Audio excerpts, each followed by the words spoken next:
it was a commitment made by the parliament that we would be passing the budget prior to the end of the year. And it was incumbent on the executive to bring it quite on time. From all indication, MTF was brought early, but the budget is coming a bit late. But in spite of that, that commitment will be fulfilled, is our expectation. What it does is that it brings some measure of certainty to planning. It means that you bring government's annual budget to be on the same page with that of private companies. Because when you have different accounting periods, different budgetary periods, it brings its own discrepancies. So presently, that helps. So you have some certainty in planning, some certainty in your expenditure pattern, and government should be able to use the window to manage its cash flow and revenue. The executive, rather, is able to measure up with regard to 100% implementation of the budget like that of last year. But it is at a huge cost to some fiscal policy measures. Because to do that, we had to print more naira.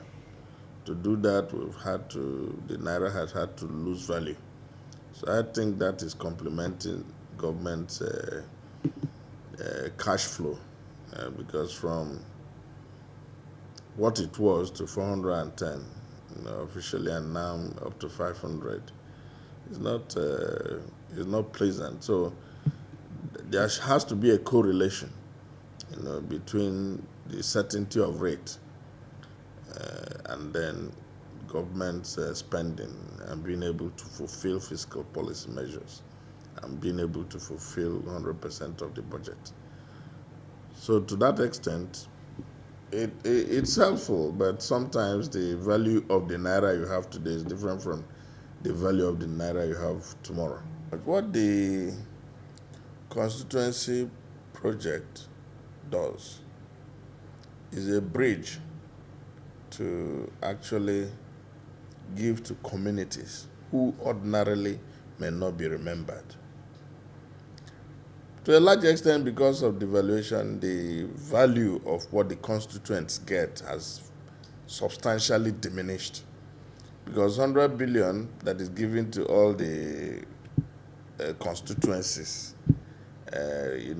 which members, try to spread to the various constituencies. What it was in 1915 is different from what it is now. It has lost value by more than 100%. But what is there is that the constituency intervention projects are things you use to intervene in communities. They are pressure points. Like there are places you don't have water. There are places you don't have toilet. You can use it to intervene in instructional materials. You can also use it to intervene in small scale projects, like helping them in a school block, trying to do some drainage work, erosion control, and things like that. So it depends on the pressure point of the community. A stopgap approach, in fact, where they have power problems, you can use it to reticulate electricity and all that. And these projects are nominated by members and domiciled in ministries. Once the budget comes and when it goes, the members become functus officio. Their right is to nominate the community where it could be cited. Now, how would you work? And to that extent, it helps, because there are complaints people come to make to you. And it's helpful. 100 billion across Nigeria against 16.3 trillion. I think is nothing much that you can give to the various 360 constituencies and 109 senatorial constituencies across Nigeria to get their represent the right to nominate the projects and for the executive to ensure its implementation. You know, these constituency projects are essentially, these are the Lagos-Ibadan of constituencies. Lagos-Ibadan Road, these are their major rail tracks. This is their second Niger bridge. This is their Abuja-Kano of communities who are probably not beneficiaries of those projects. That little borehole means their second Niger bridge. That little instructional material means their second Niger bridge or Abuja-Kano expressway. These are things that are enjoyed by urban communities. But these local dwellers do not. And when you come and do a borehole, in our own circumstance, in my community, sometimes you will not even get a borehole because of the conditions of the soil geophysics of the area. So in some places you don't. In some places, so a little assistance of 10 or 20 million project will go a long way. You would have alleviated a major problem of that community. When we were growing up, we were all trekking about 5 kilometers to fetch water before you go to school. But when you have a borehole where everybody comes to the center to deal with it, and sometimes the communities manage it well, they come, take over the project, and the president generals and the traditional rulers of the community, they manage it well. So they are appreciative. What we will expect is that it should be front-loaded, because these are going to help some of the pressure points we have. You know, some of the things I was Chairman House Committee on Work, some of the interventions we had. In fact, the minister,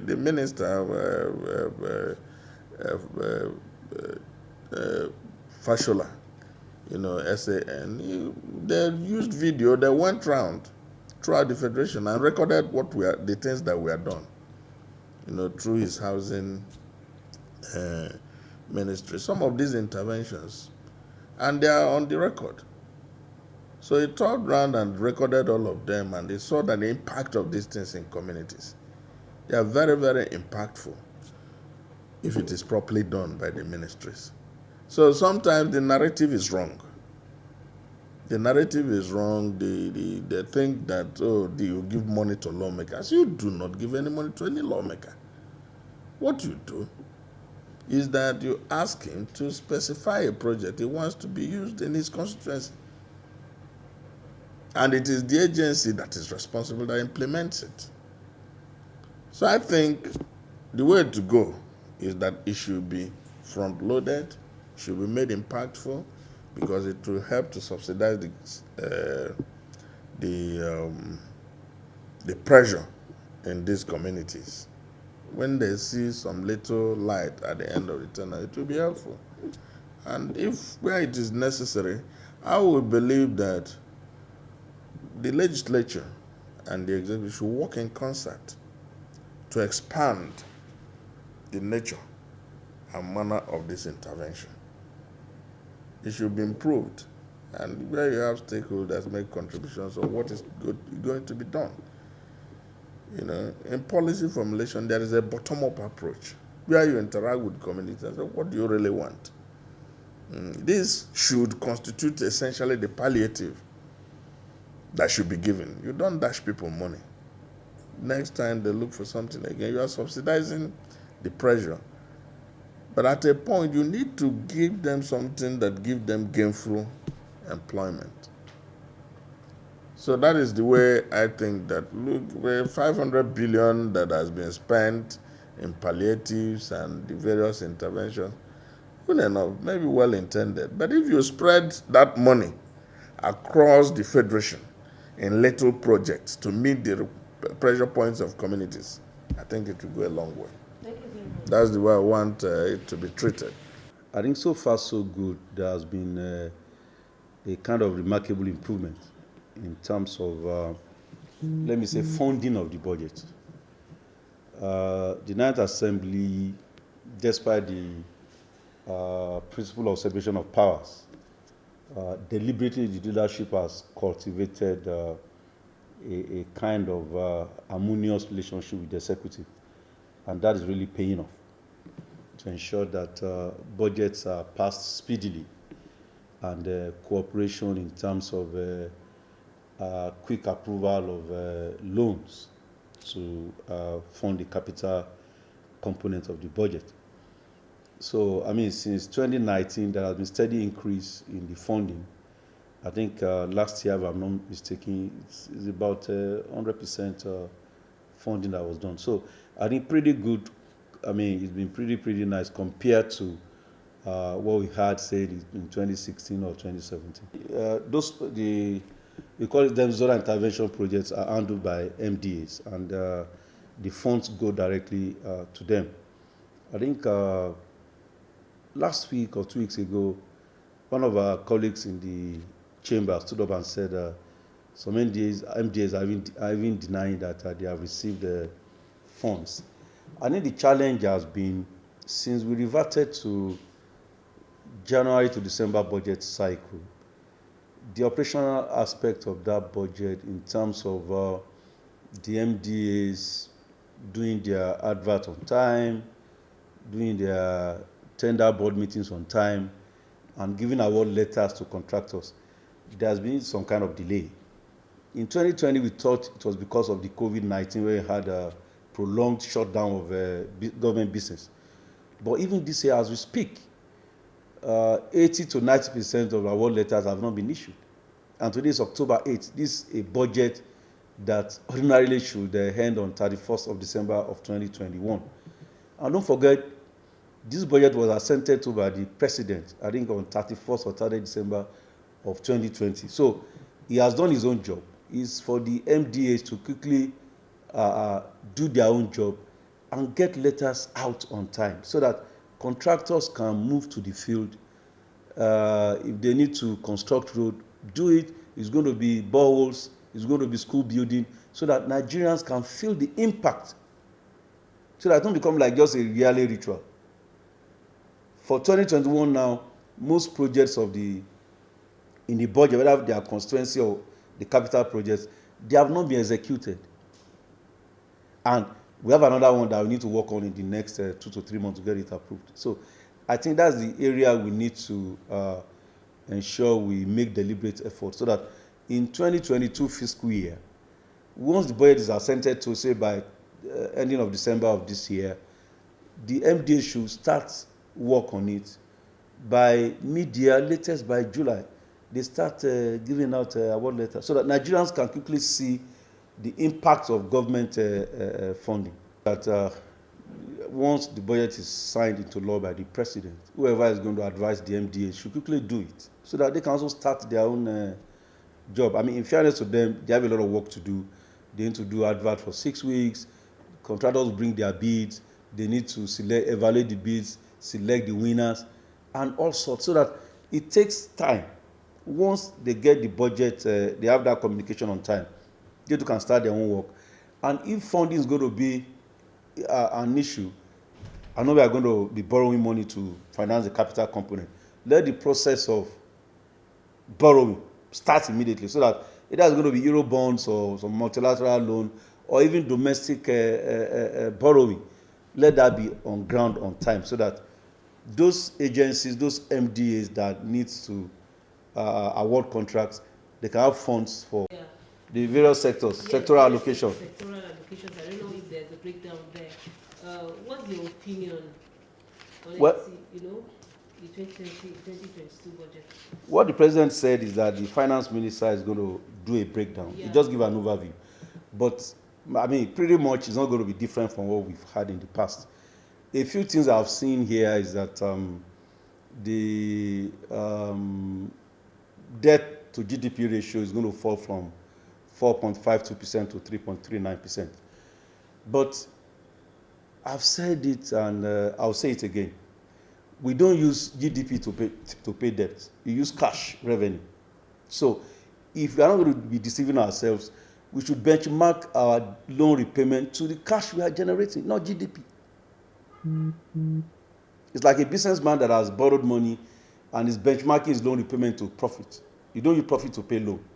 So government revenue should be our benchmark when we are talking of debt servicing. And I think our deficit is too high. I mean, in the last 4 or 5 years, we've gone out of 2 recessions by borrowing. For me, that is economic recovery. We need to do some urgent economic reforms. There are a lot of assets, government assets that are just moribund. They are there, we've hired people, they are getting salaries, they're not generating revenue, and we are paying billions of naira every year. We don't need to keep those assets. So that if we sell those assets, if we commercialize them, we can start earning income to reduce the amount of money we are borrowing. I think our borrowing is going to an extent, it's not going to be sustainable again. First, I would like to commend the leadership of the National Assembly, starting with the chairman of the National Assembly, the Senate President, and indeed our boss and leader here, the Speaker of the House of Representatives, the Right Honorable Femi Bajamiabila, for ensuring the implementation of the new budget cycle of January to December. Yeah, the House came with that commitment that this will happen. And of course, the executive, also working in tandem with this decision, also did fast-track the process of bringing the budget on time, which means that Mr. President, at least most times since the 9th Assembly, by October, the budget would have arrived here, and then that leaves enough time for the Parliament to work on the budget. So I think that has impacted significantly in ensuring the quick turnaround of the budget process, so that the implementation process would also start early enough and be able to help various MDAs and agencies saddled with the responsibility of implementing the various components of the budget to do their work in reasonable time. It also allows for financial planning and, of course, timely releases to ensure projects are implemented for the benefit of Nigerians. So I commend the National Assembly, both houses, the Senate and the House of Representatives, particularly for the painstaking work of ensuring that this happens. The budget implementation and how it has impacted, first on the nation and perhaps the constituencies who are also, and constituents who are members of the Nigerian public in the first instance. So in 2019, the federal government, through Mr. President, presented a budget size of 8.92 trillion. And I also recall from the reports of the Minister of Finance at the time, that budget achieved 83% or 83% and some fractions that year, for which I think it was quite significant, because 80% of budget implementation also means that there would have been 80% or 83% advancement in terms of implementation of projects. And then in 2020, out of the budget size of 10.8 trillion, I think the implementing MDA, which is the Ministry of Finance, and of course the Budget Office and the Office of the Accountant General of the Federation, reported 92% or slightly over 92% implementation, which was an improvement on 2019, which was still good enough. And of course, we also know that COVID set in that year. At a point, there was a downward revision of the appropriation, and then later an upward revision to accommodate the expenditures as to tackle the COVID-19 pandemic, which was quite important and impressive. But achieving 92% was also significant, because it moved from 83 to 92, which was a progression. In my opinion, it was a progression. And of course, we should say kudos to government and kudos to Nigerians for achieving that. Then in 2021, that we are in, the budget size was 13.08 trillion. To the best of my knowledge, I think we should be looking at between 50 to 60% as we are now in the last quarter.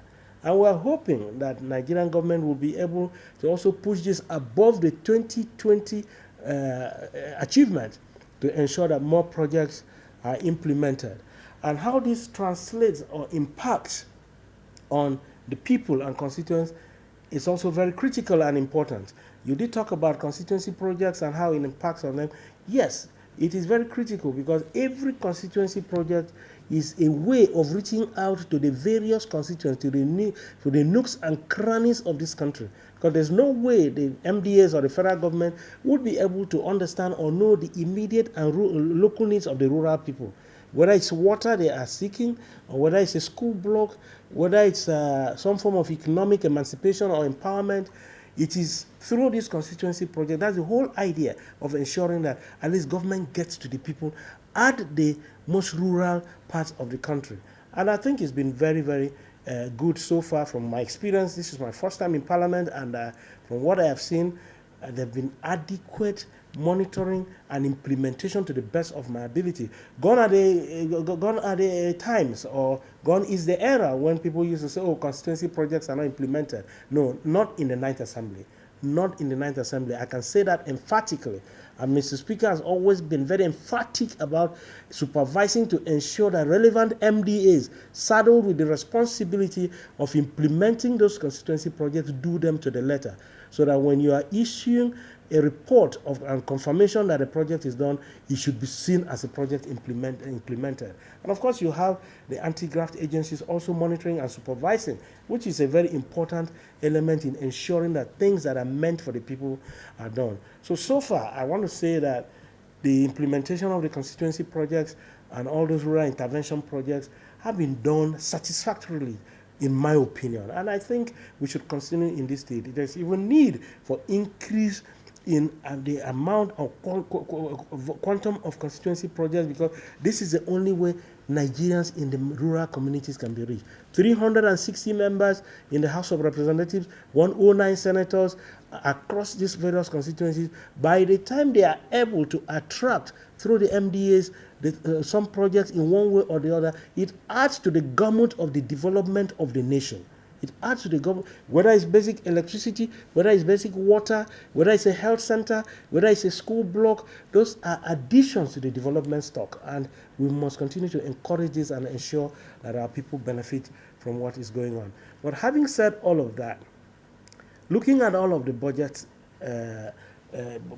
their sizes and appropriations from 2019, like you did say, and even up to the presentation that Mr. President made yesterday of a 16.39 trillion budget size, and so on, with a benchmark of $51 to a barrel of oil, and of course a forex projection of 401. The question is, how are we able to fund and sustain this? Because the country has been running on a deficit. We've been going through a lot of borrowings. And Mr. President did say that we are still within the safe net of national borrowing. We hope so. I'm not an economist, so I need to understand that, because somebody needs to explain to me how safe it is. But it's not even about borrowing. I have no problem personally about borrowing. It is how and where are we putting these borrowings so that they can be regenerative for Nigerians. If we borrow to implement projects that will be regenerative, that will impact Nigerians in a positive way, so when we are paying them back, we will not be paying them with pains. We should be paying them back with happiness, knowing that these monies were used. In fact, it's like a personal thing. If you are in a family, if you borrow money to input in an investment that is regenerative and returns value to you as a family, when you are paying it back happily, because you know there's value you've gotten. And I think Nigeria must look at this. And like I did say yesterday in previous discussions, it is important we begin to look inwards, because this country has the capacity to fund its appropriation.